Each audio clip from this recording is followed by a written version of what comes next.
Hey everybody, so today I'm making kale chips. I have so much kale growing in my garden, which I'm super happy about.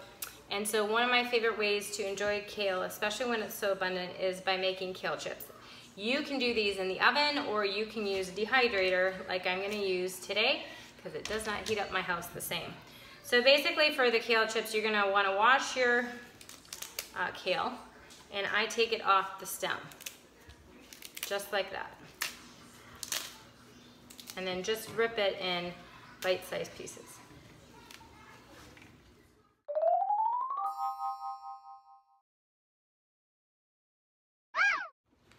Okay, so the kale has been washed. I spin it out really good. So I'm gonna get all the moisture out, because the drying in the dehydrator or the oven, either one, is basically removing the moisture. So next, remember there's water there. Next you're gonna put your kale, and when I said bite-sized pieces, you want them a bit bigger than what you're gonna want in the end, because they are gonna dry and shrink up in size. So this is a lot of kale, but it's gonna shrink down a lot. So in this big bowl, I'm gonna add some avocado oil. I'm gonna put about, I don't know, a tablespoon or so. Not a ton. I might do 2 for the size. So you're gonna massage this in. You can always see how it goes. And then I like to add a bit of garlic powder to mine. Organic if you can. I'm gonna do 2 teaspoons garlic powder.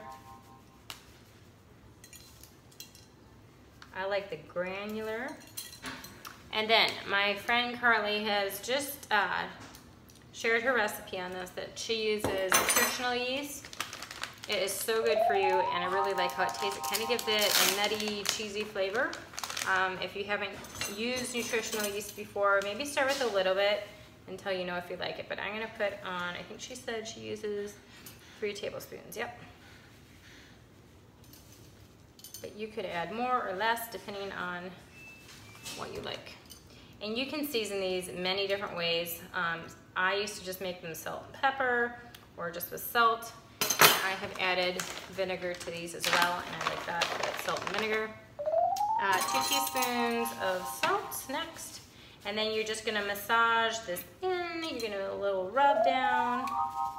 And then you're gonna lay it out either on your cookie sheets.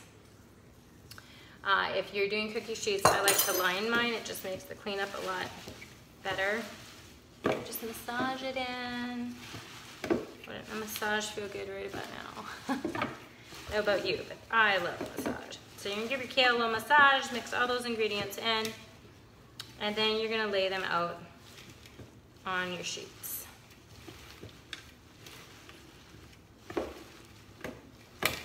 that looks good. Move the sheets over here. There you go. So just lay them out like this. If you want yours coated more, you can do that. But you don't want them laying on top of one another, because you want them to be chips, not bunches of dried clumps.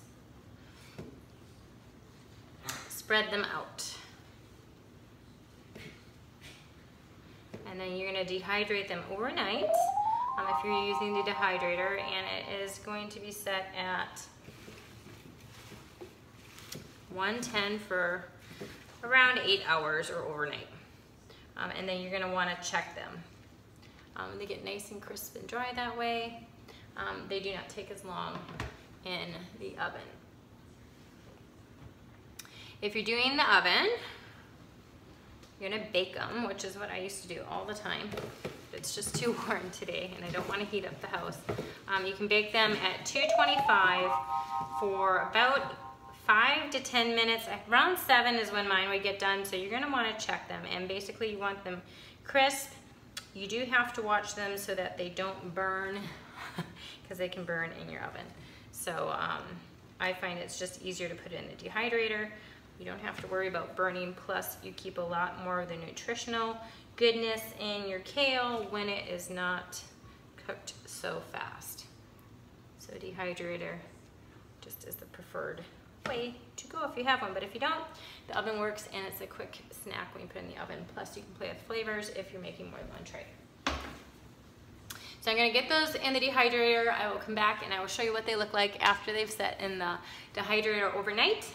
And we have kale chips to eat tomorrow. So here they are in the dehydrator. We'll stick them in. We'll let them dry.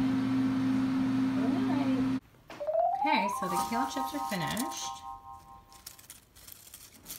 They are so nice and crispy, and the beauty of doing it this way again is that you don't have to worry about them burning, which I find in the oven is a real deal.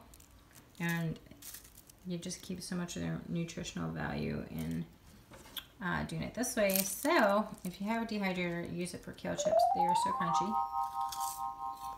Hear the crunch? I know it's gross to listen to somebody crunch, but they're so crunchy, so yummy, so tasty. I think I would take the salt down a wee bit, but I love the nutritional yeast on it. It's really yummy. So give some kale chips a try for a healthy snack.